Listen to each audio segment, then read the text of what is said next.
equipment that you might consider leasing to be able to give you a good return on equity without stretching your balance sheet. If I were to kind of do a comparison, the cost of equity versus the cost of debt, right? Here in Taiwan, the cost of debt is really cheap, right?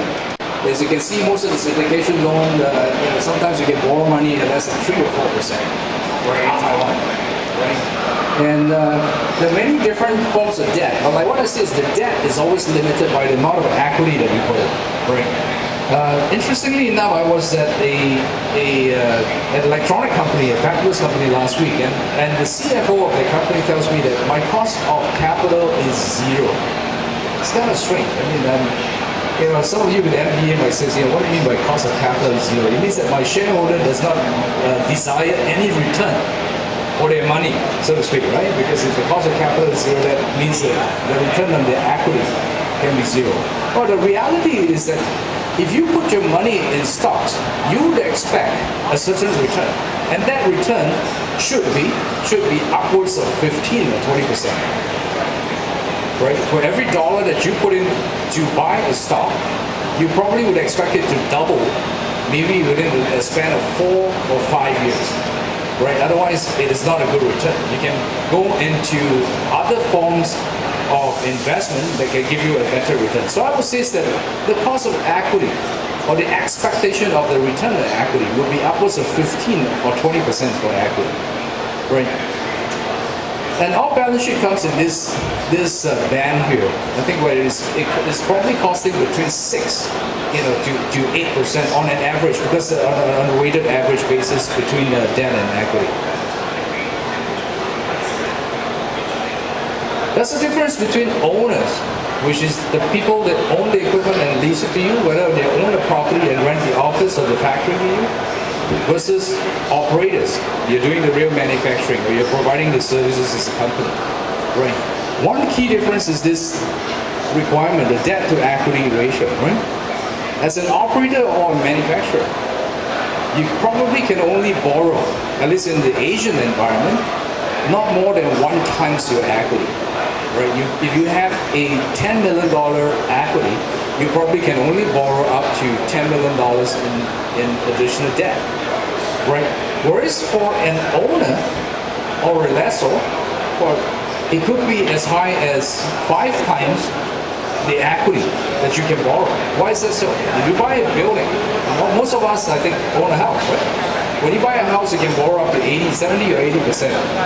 Right? Why is that so? Because the banks look at an asset as having value, and they allow you to leverage it, 4 to 5 times the equity that you put in. But if you put that on the balance sheet, on your balance sheet, the banks will look at it as total debt, and your total liability that they allow you to have is probably still going to be limited to the 1:1, whether or not you have assets on that balance sheet. You still look at the total liability that the company's balance sheet could hold. Well, the business focus for owners are different, right? It's asset ownership. They, of course, optimize it by being able to rent it to multiple people, right? If you own a piece of property, you'll be able to rent to multiple people over the period of time. For us, where we own equipment, we don't really make money from the first lessee alone. A lot of times, after leasing to the first lessee, we have to take a residual value. So we haven't even recovered the $100 that we put on day 1, but we have to recover the $100 from the second, or the third, or the fourth lessee over time. Right? So financing is a core business. Whereas for an operator, if you are in operation, if you are providing a service or a product, your focus is on efficiency. How do I maximize the utilization of the equipment that I have? Whether there is a lease asset or an own asset, you look at operational efficiency. You look at flexibility.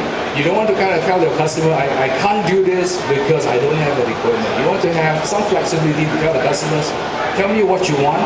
I have the equipment, I have the factory, I have the people, I have the money, right, to buy the materials to support what you want. Right? You focus on flexibility, the flexibility that you have to cater to the customer. You focus on that technical expertise. You can do this better than the competitor. So you have to also focus on smart use of cash. And if you look at your balance sheet, right, where it is 1:1 leverage, is a different dollar or different return on equity between your balance sheet and what they call an owner or lessor balance sheet.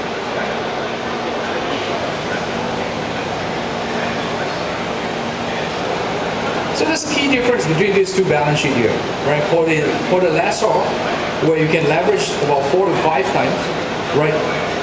The cost of money is a lot cheaper for the lessor than it is for an operator because of the difference in the leverage. There's also many different instruments. A lot of times people say, finance lease, isn't that a loan? It's not exactly a loan. There's some key difference between finance leases and loans. Right? Finance leases tend to be a little bit more pricey than a loan, a little bit more pricey. Right? Of course, a loan is one of the cheapest funding instrument in the market today.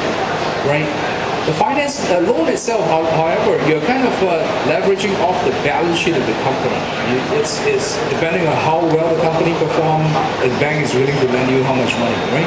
A lot of complex documentation. There may be what we call financial covenants, right? They will say that you cannot borrow or you cannot add more debt than 1:1 times of your equity. You have to have a certain EBITDA requirement. If you don't, there can be what we call an event of default, where a loan provider or a bank says that you're in default because you failed this financial covenant, and because of that I have the right to call back on your loan, or you have to pay me more money to kind of waive this financial covenants. That's the reality of bank loans, right? Loan takes time, especially for syndicated loans, right? And the flexibility is early repayment is possible. How does the lease look like? Why does the finance lease deserve more price, right?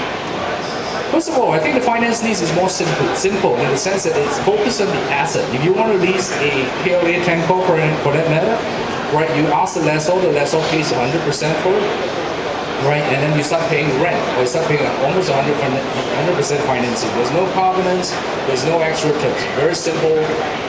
But a little bit more pricey, but that if you think about the overall cost, especially in terms of cost of maybe the documentation or the cost of time that people are evaluating a loan, a lease is a lot more straightforward. Right, and obviously it is fast, and there's also flexibility in terms of extending in the lease. So here you have the banks providing the loans. And here you have, companies like ourselves, Active, or another leasing company that provide the leases. And the nice thing the great thing that we do well is that we actually work with the bank, right, to package leases such that it can be as cheap or just slightly more expensive than a bank loan, without the complexity of a syndicated loan or without the requirements of pretty onerous financial covenants that you will require in a loan.